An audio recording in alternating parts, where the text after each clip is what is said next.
Milí diváci, vítajte pri ďalšej epizóde podcastu Vuje, kde spolu s Andrejom Žiarovským rozoberáme všetko, čo sa týka jadra.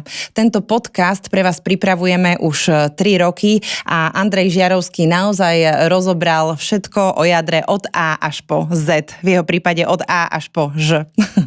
A dovolte mi preto takú krátku bilanciu tohto obdobia. Za ostatné 3 roky sme vydali, Andrej, 24 epizód. Čo si myslíte? Koľko ľudí spolu videlo alebo počulo tieto naše epizódy? No ja som to, priznám sa, tak od oka trochu počítal. Bude to číslo okolo 500 000, mám taký pocit. Ste blízko, ale bolo to predsa len trošku viac. Upresním, spolu mali naše rozhovory takmer 580 zhliadnutí. No a cieľom tohto nášho podcastu bolo od začiatku prinášať odborné, faktami podložené informácie o jadrovej energetike nielen odbornej, ale aj širokej verejnosti. Myslím si, že sa nám to veľmi dobre spolu darí. No a spolu s Andrejom sme prešli témami od histórie Černobylu a Fukušimy až cez zákulisie jadrovej špionáže, no a až po budúcnosť malých modulárnych reaktorov a jadrovej fúzie. Andrej, naozaj ten záber bol široký. Čo bolo možno vašou najobľúbenejšou témou? Tak ono sa to trošku kryje práve s tými epizódami, ktoré sú tak najsledovanejšie. Samozrejme Černobyl, to je havária, ktorá fascinuje a ktorá, by som povedal, v sebe skrýva mnohé poučenia, takže táto epizóda nepochybne. Veľmi zaujímavá epizóda pre mňa aj pre z hľadiska, ako by som hovoril, odborného, bolo pri porovnávaní jednotlivých technológií francúzskej, americkej, ruskej, respektíve ešte sme do toho zapojili aj juhokorejskú. A no a samozrejme ponorky, ako toho nemôžem vynechať, tie boli pre mňa, to je vyslovene srdcová záležitosť. Srdcová téma, áno. To sme pochopili všetci. Diváci alebo poslucháči komentujú pod našimi jednotlivými epizódami, pýtajú sa, zaujíma ich to, o čom sa tu rozprávame. My si to veľmi vážime a mnohé z tých komentárov boli inšpiráciou aj pre naše nejaké ďalšie vznikajúce diely. Vy sa snažíte ľuďom odpovedať, čo ich najviac zaujíma? No, povedal by som, že sú také dva základné druhy otázok. Jedni sa týkajú priamo tých technických vecí, že diváci ma žiadajú, aby som rozviedol niektoré technické aspekty, prípadne priblížil, vysvetlil technickú podstatu fungovania. A potom druhá otázka, to je skôr tých, ktorí sú skôr oponentami jadrových technológií alebo jadrovej energetiky a tí naopak by som povedal, sa snažia rozporovať tie údaje, keď hovoríme o ekologickom prínose jadrovej energetiky, keď najmä ten diel, kde sme sa venovali aj číslam, vyvracaniu mýtov, takže potom niektoré veci bolo treba ešte raz prejsť do hĺbšieho detailu. Ale takisto pre mňa je to, by som povedal, veľmi poučné a veľmi užitočné, lebo taktiež si na tom, by som povedal, precizujem argumentáciu. Keď sme sa to snažili spočítať, tak viac ako 1200 komentárov za 3 roky, to je naozaj slušné číslo. Pozerali sme si taký prierez a naozaj táto téma, ktorej sa venujeme, rezonuje medzi odborníkmi, aj študentami, aj partnermi, širokou verejnosťou, nielen naprieč celým Slovenskom, ale máme tam komentáre napríklad aj z Českej republiky, ale aj z iných krajín Európy. No a práve preto sme sa spolu s Andrejom rozhodli pripraviť pre vás, naši poslucháči, letný špeciál, ktorý bude venovaný práve vašim otázkam. Takže týmto pádom by som vás chcela aj vyzvať k tomu, aby ste kládli otázky, komentujte, pýtajte sa, prípadne môžete zaslať vaše otázky aj na mail, ktorý bude uvedený v popise tohoto videa. No a my pripravíme spoločne s Andrejom epizódu, kde sa vám budeme snažiť zodpovedať na tie najzaujímavejšie otázky, ktoré spoločne vyberieme. No a taktiež nás nezabudnite sledovať na YouTube kanáli Spoločnosti Vuje a na Spotify v téme Jadrová energia. No a teraz už poďme k dnešnej téme. Andrej, prezraďte, čomu sa dnes budeme venovať? No, už niekoľkokrát sme tu spomínali haváriu v elektrárni Three Mile Island, respektíve havárii druhého bloku tejto elektrárne. A ja som dokonca niekoľkokrát povedal, že pre dnešok jadrovej energetiky, pre dopady práve na bezpečnosť, na kultúru bezpečnosti, na technickú dokonalosť zariadení, ktoré majú vplyv na jadrovú bezpečnosť, táto havária mala možno väčší vplyv ako havária, ktorá sa udiala v Černobyle, ktorá je mediálne známejšia, na rozdiel od černobylské havárie. Táto havária si nevyžiadala žiadne ľudské obete, našťastie. Dokonca, keď sa po havárii už robila analýza, tak sa zistilo, že ani nejaké významné množstvo radioaktivity neuniklo mimo priestory, takže trošku začíname od konca. Ale hovorím, je pre rozvoj jadrovej energetiky táto havária je veľmi dôležitá práve z toho hľadiska poučenia sa a vyvodenia opatrení. A čo mali spoločné a v čom sa odlišujú tieto dve havárie? Ten hlavný základný rozdiel je, havária v Černobyle sa stala počas skúšik, počas testovania, to znamená v neštandardnom režime prevádzky elektrárne. Havária na elektrárne Three Mile Island 2 sa stala počas normálnej rutinnej prevádzky, keď elektráreň išla na 97% nominálneho výkonu. Toto je ten základný rozdiel, že ono to z toho potom tak vyplýva aj, že tí, čo boli na prevádzkový personál na černobylskej elektrárni v zásade vždy vedel, čo robí. Ja nehovorím, že v dobrom alebo v zlom Toptunov a Akimov síce vedeli, čo robia, ale mysleli si o tom, že to nie je dobré, alebo mali tušenie, že to nie je dobré. Na rozdiel od toho pri havárii Three Mile Island je niekoľko hodín, keď personál jadrovej elektrárne sa nevedel zorientovať v problematike. Tam dokonca bolo v jednu chvíľu, oni si mysleli, že sú svedkami nejakého nového fyzikálneho javu. A pritom to bola len neznalosť alebo neschopnosť načítať si ten priebeh procesov, ktorý sa práve dial v primárnom okruhu. Z toho potom súvisí ďalší ten rozdiel.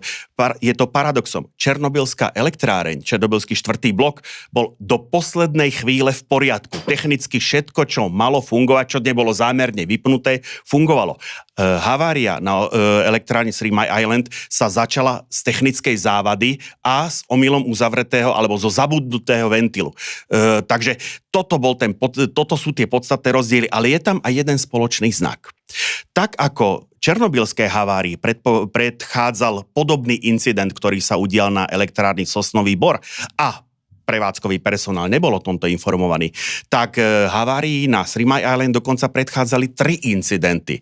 Jeden bol na elektrárni Okony, v 1975. v 77. sa dokonca stali 2 podobné incidenty na elektrárni Davis Besse. V jednom prípade v Okony dokonca okamžite pochopili, o čo ide, reagovali uzatvorením blokačného ventilu. Pri Davis Besse im to chvíľku trvalo, tam došlo dokonca k zapojeniu vysokotlakých čerpadiel, ale vždy nejakým spôsobom tú situáciu zvládli. Pri Three Mile Island možno zahrala svoju situáciu to, že to bola nová elektráreň. To je zase taká trošku podobnosť s tou černobylskou a ten prevádzkový personál nebol možno ešte úplne zžitý s touto elektrárňou. Čo sa tam teda tej osudnej noci stalo? No, ako som povedal, v kritickú noc z 27. na 28. marca 1979 elektrárne bežala v rutinnom režime na 97% nominálneho výkonu a deň predtým, to znamená toho 27. ako v rámci dennej smeny prebiehali rutinné práce na čistení Yonexových filtrov. Ešte predtým v rámci údržby dokonca, a to sa ukázalo ako pomerne dôležitá vec, údržbový personál uzavrel ventily, ktoré viedli k pomocnému napájaniu parogenerátorov. V rámci tejto údržby Yonexových filtrov, oni dokonca zistili, že sa im tie Yonexové filtry, to sú také živicové guličky, kto má doma americkú chladničku s výrobníkom ľadu, tak zrejme tam práve tieto Yonexové filtre má. No a tie živicové guličky sa niekedy vedia zlepiť a stalo sa im to tiež, takže potrebovali, aby tú hladinu nejakým spôsobom rozpohybovali, potrebovali tlakový vzduch. Ukázalo sa, že ten vzduch, ktorý majú k dispozícii, nestačí, tak si pomohli systémovým vzduchom, ktorý ovláda armatúry. No chybička krásy bola v tom, že oni po ukončení tých prác asi o 6. večer 27.3. Zase tie systémy zabudli oddeliť. No a v tom systéme sa ukázala jedna spätná klapka, ktorá bohužiaľ podchádzala, to znamená prepúšťala. No a v priebehu 10 hodín toto podchádzanie spôsobilo to, že v nádržiach Yonexových filtrov pomaličky ako narastala hladina, až 10 hodín po udalosti, teda po tej údržbe, cirka okolo 4. nad ránom 28.3. Úroveň vody dosiahla odberovú líniu tlakového vzduchu pre ovládanie uzatváracích armatúr, načož systém zareagoval uzatvorením týchto armatúr. Sampr sa uzavreli armatúry čerpať na línii kondenzátu. V zápätí po pár sekundách sa uzavreli armatúry aj priamo na napájacom potrubí. No a tým pádom blok prešiel do režimu strata napájania parogenerátora. Bolo presne 28.3. 4 hodiny 30 a 36 sekúnd. Takže v zásade je to, by som povedal, stav, ktorý prevádzkové predpisy predpokladajú a ono by sa nemalo nič stať. Je teda fakt, že zasiahli do toho nepriaznivo tie zavreté ventily, ale vo chvíli, keď sekundárny okruh fakticky sa v ňom prerušilo prúdenie alebo prerušil sa v ňom tok chladiva, ochrany okamžite začali pracovať. V priebehu nasledujúcej sekundy bola odstavená turbína, respektíve celý turbogenerátor. V zápäti ďalších 8 sekúnd, o ďalších 8 sekúnd zapracovali aj ochrany reaktora od vysokej teploty, respektíve zvýšeného tlaku. Bol odstavený reaktor a ako som povedal, keďže bol odstavený sekundár, primár na to reagoval nárastom teploty tlaku. Úplne zase automaticky sa otvoril na kompenzátore objemu odľahčovací ventil, ktorý mal odpustiť chladiacu kvapalinu z primáru a tým v priebehu pár sekúnd, bolo na to, neskôr sa zistilo, že na to stačilo 13 sekúnd, zrovnať parametre a zase sa uzavrieť. Lenže on sa neuzavrel a ako tým by to bolo skončilo, keby sa bolo lenže on sa neuzavrel a posádka, alebo teda prevádzkový personál tohto bloku na to neprišiel. Ako je to možné, že sa neuzavrel? To je jedno z poučením tejto havárie. Nejednoznačnosť signalizácie. Dnes sme automaticky zvyknutí, že presne vieme, pozrieme na ovládacie panely a vieme, aká je poloha ventilu, či je otvorený alebo uzavretý. Signalizuje nám to farba svetla, vidíme to ešte aj na schéme. Vtedy to takto nebolo. Kontrolka im hovorila, že bol vydaný povel k uzavretiu alebo bol vydaný povel k otvoreniu, ale systém už neskontroloval, či naozaj k tomuto otvoreniu alebo k uzavretiu došlo. Bol tam termočlánok, ktorý bol za týmto ventilom a ktorého zvýšená teplota mala indikovať, že či je otvorený alebo uzavretý. No lenže problém bol v tom, že jednak tento ventil sám podchádzal trošku, takže tá prevádzkový personál bol zvyknutý na to, že ten termočlánok ukazoval vyššiu teplotu. No a ešte personál bol zvyknutý na to, že on ten ventil sa občas otvoril, uzavrel, takže im trvalo 2 hodiny 20 minút, kým prišli na to, ako v čom je vlastne problém. Takže toto bol ten problém, alebo toto bol ten mechanizmus, ktorý potom viedol k rozvoju ďalšej závady, pretože oni nejakým spôsobom, tá posádka, prevádzkový personál riešil všetko možné, len ako nejakým spôsobom indikáciu tej vyššej teploty za tým samotným ventilom oni ignorovali. Čo sa potom dialo ďalej? No a to je práve ten zásadný rozdiel, ktorý som ešte nespomenul medzi Černobylskou elektrárňou a Three Mile Island, že pri tom Černobyli ten vývoj udalosti bol taký priamočiary. Tu musíme trošičku ako zamanévrovať. Na chvíľku sa musíme zdržať pri sekundárnom okruhu, pretože tak ako po 13 sekundách mal byť zaveretý ten odľahčovací ventil a nebol, tak v sekundárnom okruhu medzi tým v 14. sekunde nabehli pomocné napájačky do parogenerátorov. Ale vodu dodať nemohli, pretože boli uzavreté ventily a prevádzkový personál si dlhých 8 minút nevšimol, že jednoducho systém síce sa pokúša nabehnúť, ale vodu nedodáva. Dokonca existujú fotografie potom z vyšetrovania, ktoré hovoria, že áno, tieto ventily boli označené ako uzavreté, boli pekne pri nich priložené štítky. Dokonca prevádzkový personál, ktorý sa toho účastnil, spomínajú, že tie štítky boli umiestnené tak nešťastne, že kryli signálne svetlá, signálne kontrolky. No, po 8 minútach, keď boli tieto ventily otvorené a do ešte horúcich parogenerátorov, ktoré v danom momente už boli úplne vysušené a zbavené vody, sa vovalila táto pomerne studená voda, tak vieme, voda pri vysokých teplotách, tu sa bavíme tesne po 300 stupňov, sa mení na paru, zväčšuje svoj objem 1200 až 1700 krát. Sám došlo k teplotnému šoku, následne k tlakovému šoku. Výsledok bol ten, že fakticky slučka parogenerátora B sa poškodila, parogenerátor bol poškodený a za 1,5 hodinu prevádzkový personál na základe indikácie systému zistil, že do chladiva sekundárneho okruhu preniká radioaktivita, ktorá mohla prejsť iba z primárneho okruhu. Takže po 1,5 hodine bola slučka B odstavená, reaktor ďalej, teda elektráreň, blok ďalej pokračoval len so slúčkou A, ale zase treba povedať, že toto nebol ten hlavný problém, s ktorým sa v danom momente elektráreň potýkala a na ďalší rozvoj tej závady alebo tej kritickej situácie toto zásadný vplyv nemalo. Čiže tam sa začalo kumulovať v tom primárnom okruhu čo? No a skutočne ako tá závada sa začala kumulovať v primárnom okruhu, pretože máme primár, na ktorom máme otvorený ventil, o ktorom posádka nevie. Z toho ventila unikalo, neskôr sa zistilo, 700 galónov za hodinu chladiacej kvapaliny. To keď prepočítam na metrické jednotky, tak je to zhruba 2,8 metra kubického za hodinu. Takže ono je to dosť. Tá voda sa zhromažďovala v nádrži na dne kontajmentu a odtiaľ bola prečerpávaná do budovy pomocných prevádzok. A za 2 minúty po tejto udalosti, po iniciačnej udalosti, už systémy vykazovali úbytok kladiva v primárnom okruhu a boli uvedené do činnosti vysokotlaké havarijné čerpadlá systému Emergency Core Cooling System, to znamená havarijného chladenia aktívnej zóny, keď to povieme pekne po slovensky. Takže treba povedať, že reaktor mal 3 takéto čerpadlá, 3 vysokotlaké, 2 nízkotlaké a ešte k tomu mal 2 hydroakumulátory. Takže tie vysokotlaké čerpadlá začali okamžite dodávať vodu. Lenže, keby pri tom aj ostalo, v zásade by sme zase boli ako z hlavného problému von.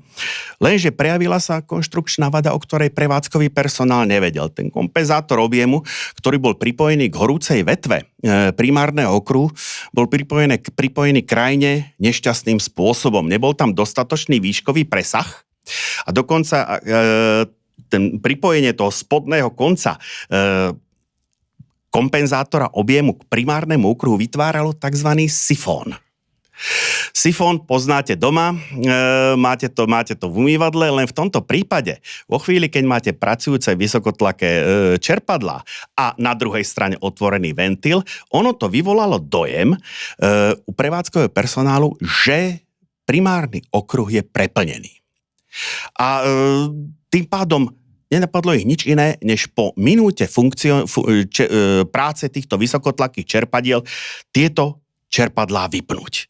Takže oni jednoducho robili to, by som povedal, čo mali zažité z minulosti. Tu treba totižto povedať, ten prevádzkový personál, ktorý bol, to boli väčšinou ponorkári.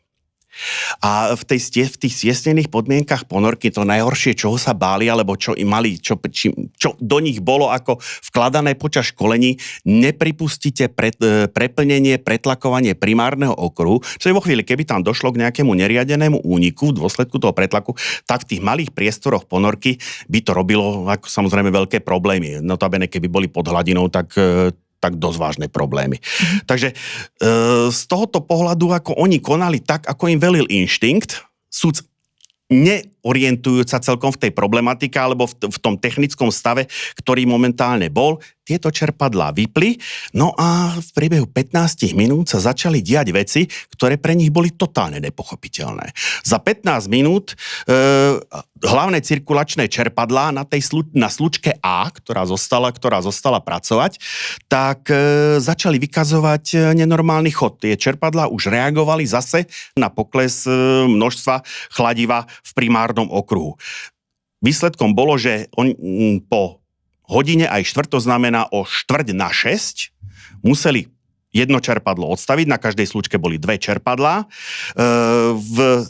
To už medzi tým v samotnom kontajmente bola indikovaná radioaktivita, to bolo zhruba 18 minút po 5:00, čož bol neklamný signál toho, že tá nádrž, ktorá bola na dne kontajmentu, ktorá mala zbierať ten prepad z primárneho okruhu, už bola preplnená a pretekala. Prosto to čerpadlo, ktoré odvádzalo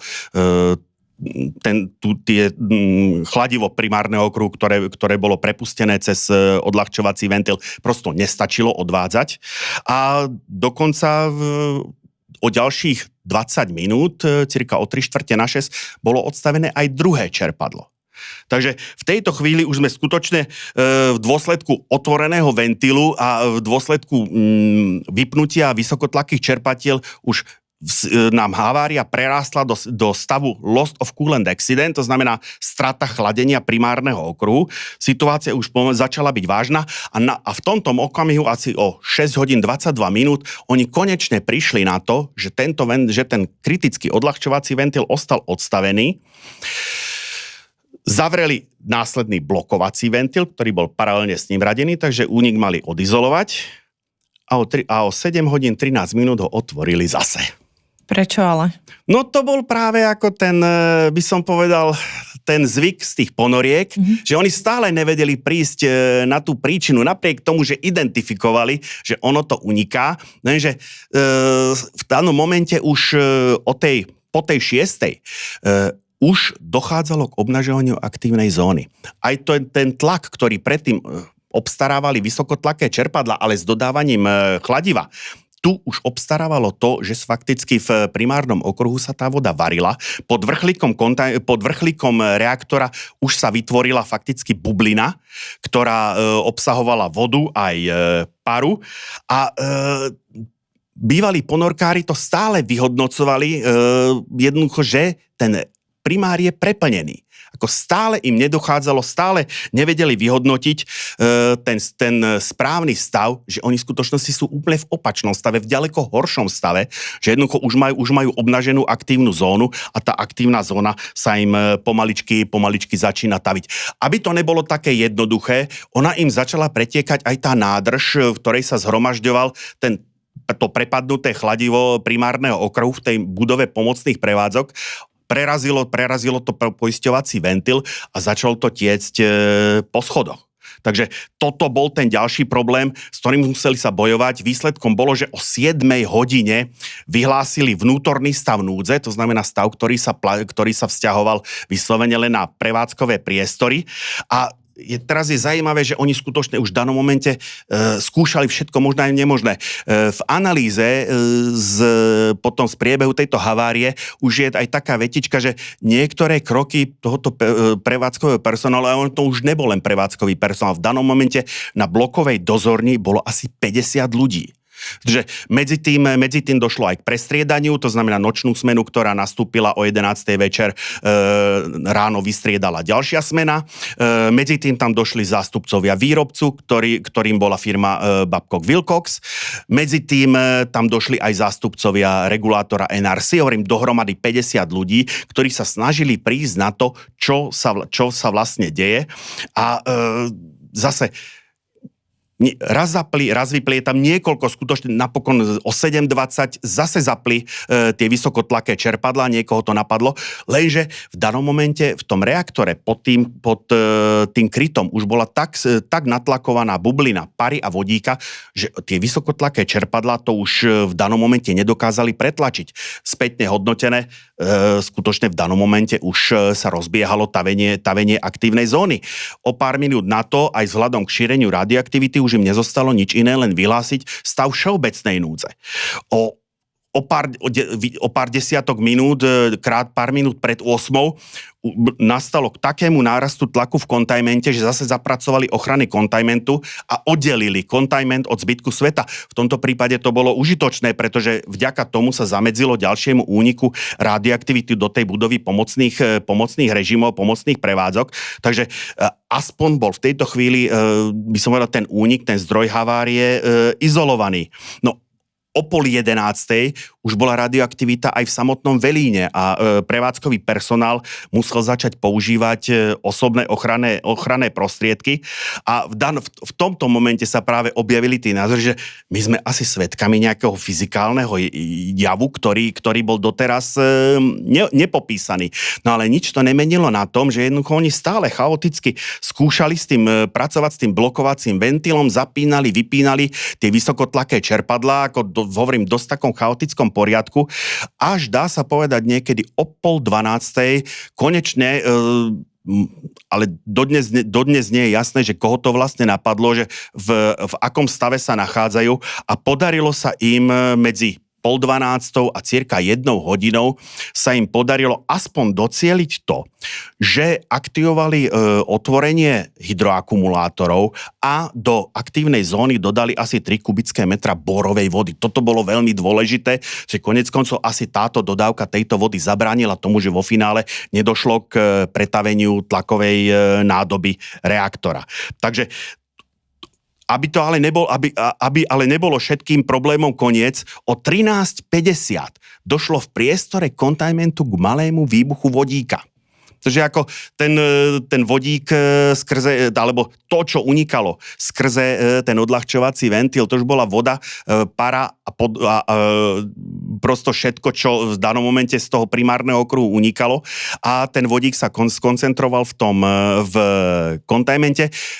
Našťastie tú pozitívnu rolu zohralo práve to, že bolo tam množstvo pary, takže ten výbuch vodíka nebol až taký silný, len pre ilustráciu. Výbuch vygeneroval pretlak cirka 0,19 megapaskalu. Našťastie konštrukčný pretlak kontajmentu bol asi 0,40, nie asi, ale presne 0,41 megapaskalu. Takže toto bol ďalší problém, s ktorým sa museli vysporiadať. No ale koniec koncov medzi 5 hodinou, počíta sa 17:10 až 8 hodinou sa podarilo nejakým spôsobom aktívnu zónu zaplaviť a tým pádom staveniu aktívnej zóny už sa zabrániť nedalo. Ale podarilo sa definitívne zabrániť tomu, že to rozstavené kórium sa dostalo mimo tlakovú nádobu reaktora a zostalo fakticky uväznené alebo uzavreté práve v tlakovej nádobe. No ešte sa museli vysporiadať s jedným problémom a to je práve tá bublina tej pary s vodíkom, ktorá, a už v danom momente tam ten vodík začal prevládať, ktorá bola uzavretá práve pod vrchlíkom reaktora a toto sa postupne darilo v priebehu 30. a 30. marca odstraňovať zmenou tlaku. To znamená tým, že prevádzkový personál zámerne vyvolal stav, ako keď robíme sifónovú vodu. To znamená, ako keď si robíme sifónku, takže on ten plyn, v tomto prípade vodík, sa postupne rozpúšťal v chladiacej kvapaline primárneho okruhu a následne bol riadeným spôsobom vypúšťaný cez nie odľahčovací, ale tentokrát odzdušňovací ventil kompenzátora objemu a takýmto spôsobom sa fakticky v priebehu až do 1. apríla podarilo dostať reaktor do stabilizovanej podoby, do stabilizovanej formy. Hovorí sa, že fakticky už 33. v popoludňajších hodinách dá sa konštatovať, že reaktor bol v stabilizovanej forme, v stabilizovanej polohe. Akurát, keď vezmeme, že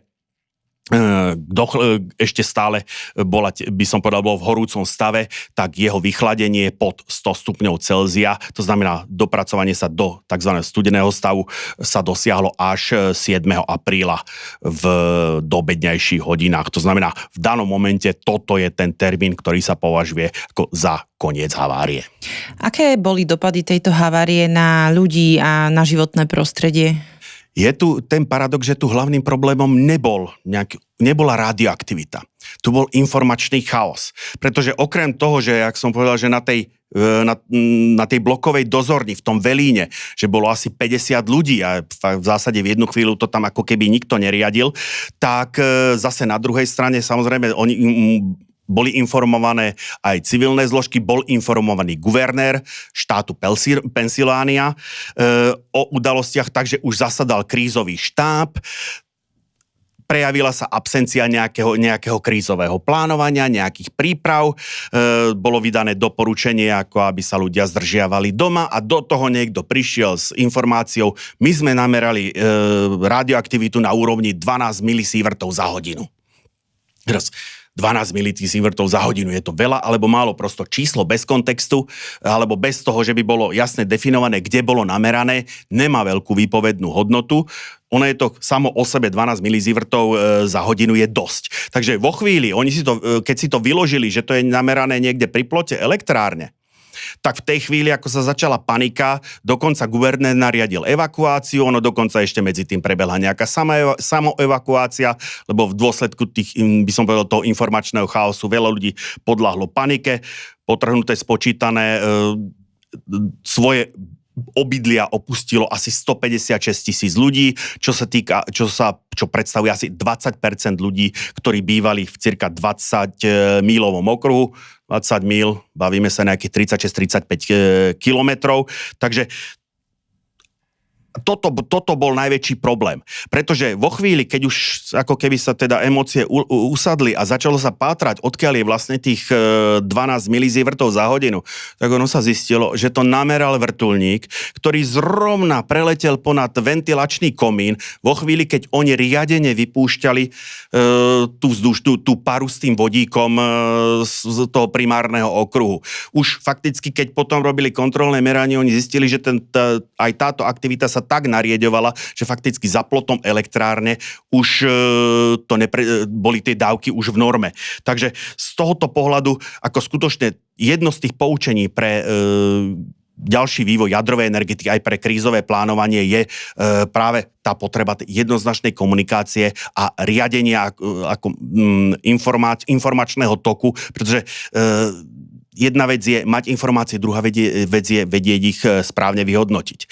Ale keď som to už začal s tou radioaktivitou, nameraná dávka pre jednotlivca, najvyššia nameraná dávka pre člena obsluhy, ktorého to postihlo, bolo 40 milizievertov. Jeden človek mal. Ďalší dvaja mali dávku 30 milizievertov, takže to nepredstavuje, ako táto hodnota nepredstavuje zdravotný problém. Vieme, že ročný limit je 20 milizievertov. Tak samozrejme, je to aj z dnešného pohľadu prekročenie bezpečnostných dávok, ale nepredstavuje to ohrozenie života.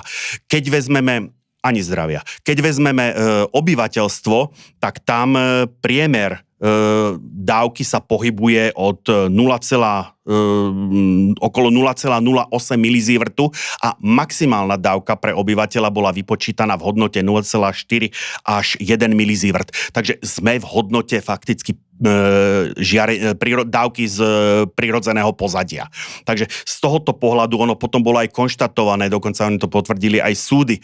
Ja som videl dokument, keď sme na Vianoce mali diel venovaný filmom o jadre, ja som ten dokument o havárii Three Mile Island spomínal, že vystúpil tam vyslovene otrávený človek z NRC, ktorý konštatoval, tam nedošlo k žiadnej újme z radioaktivity. Jediná újma, ktorá sa mohla ľuďom stať, bola mentálna újma zo stresu.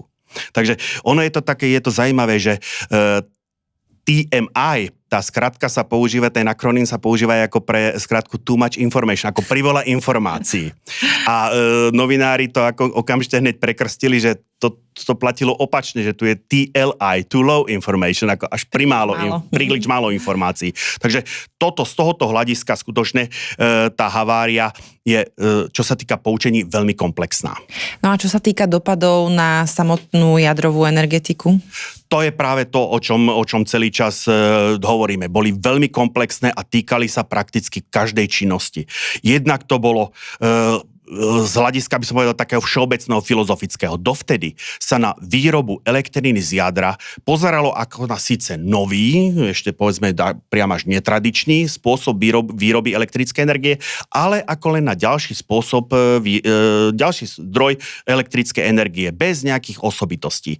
Práve táto havária fakticky priviedla naspäť, by som povedal, alebo priviedla aj do civilnej energetiky to heslo Hymana Rickovera Safety First, bezpečnosť na prvom mieste, a toto je ten zlomový okamih, kedy skutočne dochádza k pohľadu na jadrovú energetiku skrze tú prízmu skutočne bezpečnosť na prvom mieste. Potom samozrejme toto malo aj implikácie, by som povedal, do takých už vyslovene technických záležitostí, zmena systému indikácie. Jednoducho v čase a v pozícii musela byť daná jednoznačnosť tak, ako ju poznáme dneska. Žiadna pochybnosť o tom, či je ventil otvorený, uzavretý, či je systém priechodný alebo nepriechodný, či je v činnosti alebo nie je v činnosti. Ten systém je dneska skutočne vyprecizovaný natoľko, že skúsený operátor pohľadom okamžite vie identifikovať, čo má otvorené, čo má zavreté a akým spôsobom sa momentálne ten blok správa. Ono to zase malo potom presah aj do prípravy personálu a do prípravy prevádzkových predpisov, že ukázalo sa, oni improvizovali.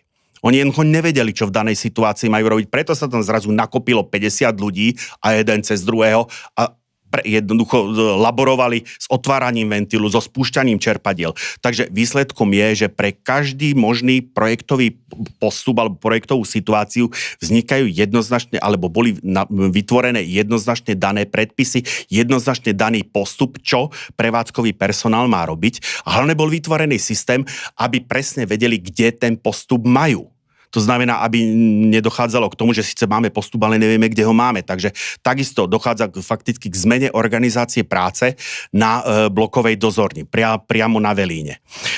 Tomu zase ako a spätne sa tomu potom muselo premietnúť do prípravy personálu, kde systém, ktorý klasicky bol na klasických tepelných elektrárniach, rámcovo, teraz nechcem kolegov klasikov ako nejakým spôsobom znižovať ich výkon, ale predsa len tie klasiky nevyžadovali taký precízny postup, pretože áno, pri klasikách prosto uhasí sa oheň pod kotlom, obrazne povedané, ustrážim si o výšku vody v bubne napájacej nádrže a v zásade ako už niečo riešiť. Nie, že pri jadre ešte stále musíme dochladzovať zónu, takže zase týkalo sa to správania personálu a tak sa zrodil aj pojem kultúry bezpečnosti. Takže jedným z tých problémov, ktoré viedli k rozvoju závady od obyčajnej straty napájania na paragonátore, až že sme prerástli do loky a následne do tavenia aktívnej zóny, bolo to, že sa tolerovali, že ten ventil podchádzal, oni to všetci vedeli, že podchádzal a potom nevedeli vyhodnotiť, či je uzavretý alebo či je otvorený.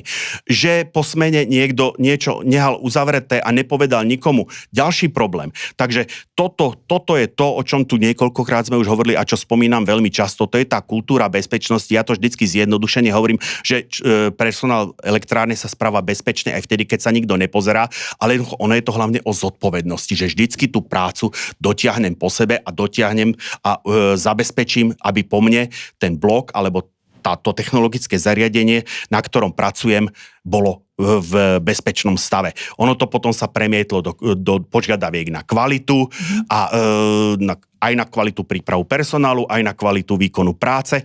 Koniec koncov paradoxne sa ukázalo, že ono to má pozitívne konotácie aj na ekonomiku prevádzky ako jednotnej elektrárny, pretože vo chvíli, keď ste zvýšili kvalitu práce, alebo nie vo chvíli, ono samozrejme sa to prejavilo s nejakým časovým posunom, tak sa vám zvyšovala spoľahlivosť zariadení, tým pádom sa vám zvyšovala disponibilita.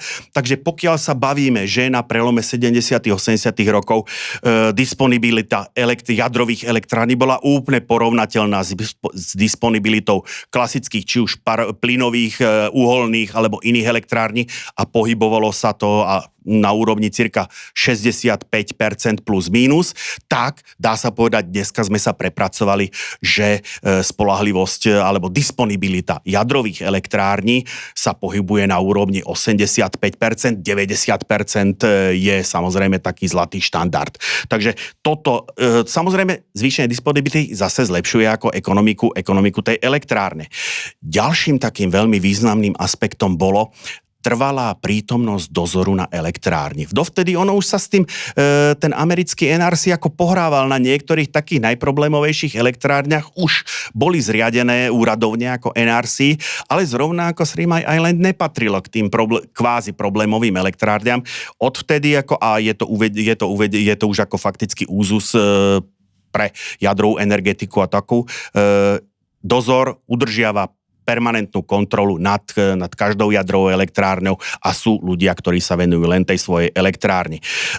Takisto, a to je zase ten spoločný prvok aj Three Mile Island, aj Černobylu, že niečo podobné sa stalo už aj niekde inde a oni o tom nevedeli. Takže zase jedným z produktov havárie na Three Mile Island, a ono to bolo potom ešte potvrdené práve tým Černobylom, je zdieľanie informácií.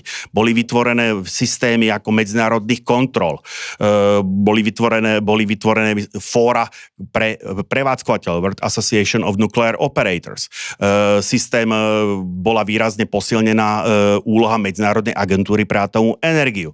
Takže z tohoto pohľadu bol vytvorený celý systém vzájomných v prvom rade zdieľania informácií, zdieľania skúseností a následne ako aj kontroly a porovnávania a zavádzania toho, čo sa volá po anglicky best practice, to znamená, keď na nejakej elektrárni prišli s nejakým výborným riešením, ktoré sa mimoriadne osvedčilo, tak samozrejme z tomto sa absolútne, ako by som povedal, nikto sa k tomu nesprával sebecky, ale práve na základe týchto medzinárodných mechanizmov sa to prenieslo aj na ostatné elektrárne.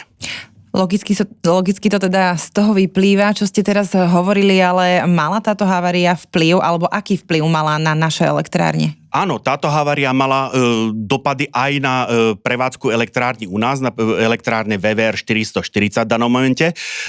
Čiste technicky. Bol napríklad zavedený nový signál odstavenia reaktora zo strany napájania. To bol napájania parogenerátov. To bol priamo dopad výstupov z tejto havárie. Bolo zabezpečenie, bol vytvorenie systému zabezpečenia havarijného odzdušnenia reaktora, alebo teda priestora pod krytom reaktora. Taktiež vyslovene dôsledok tejto havárie. Okrem iného práve ten spôsob, ktorým sa podarilo udržať to rozstavené kórium, viedol k vzniku tzv. Prístupu in-vessel retention, to znamená, keď už dojde pri riadení ťažkých havárií k nataveniu aktívnej zóny, tak sa snažíme udržať to kórium vnútri reaktora. Tento systém, táto filozofia je prijatá aj na našich elektrárniach. Takže toto sú také priame dopady na naše elektrárne. A samozrejme, keby sme to rozviedli do detailu, práve aj pod vplyvom výstupov z tejto havárie bola výrazne zdokonalá diagnostika či už aktívnej zóny, neutrónového toku. Takže keby sme už išli do detailu, tých vplyvov a dopadov bolo pomerne dosť. Ako je na tom 3 Mile Island dnes? V akom je stave? No, 3 Mile Island je dnes v stave vyvezenia paliva a očakávania, alebo teda príprav na decommissioning, na definitívne vyradenie.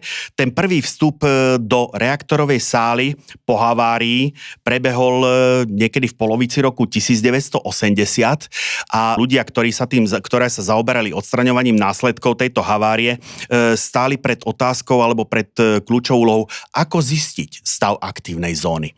Čo sa tam vlastne udialo. Tie prvé odhady boli vcelku optimistické, že ono asi došlo k poškodeniu aktívnej zóny, ale to poškodenie by sa malo hlavne týkať ako pokrytia, toho zirkonového pokrytia, ktoré paradoxne pri kontakte pri vysokej teplote s vodou spôsobovalo vývoj vodíka, pretože paradoxne filtre primárneho okruhu zachytávali dominantne zirkon a samotného uránu tieto filtre nezachytili až také množstvo. Zase treba povedať, že ten zirkon je o kus ľahší ako ten urán, ale na základe týchto faktov boli predbežné také tie optimistické očakávania, že ono zase k až tak veľkému poškodeniu tej aktívnej zóny asi nedošlo.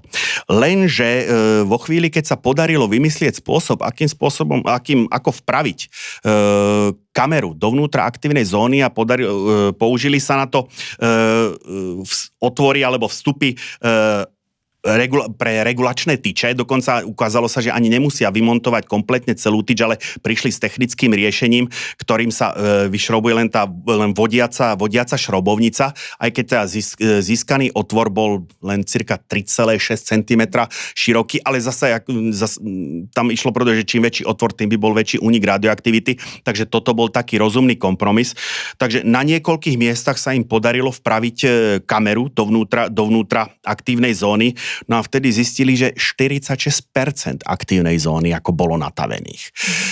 Relatívne dobrou správou bolo, že nie všetká tá natavená časť aktívnej zóny skutočne aj bola relokovaná. Že dole v tej dolnej časti bolo len nejakých ako 43% z tej natavenej časti aktívnej zóny, že ten zbytok tých palivových súborov zostal na svojom mieste.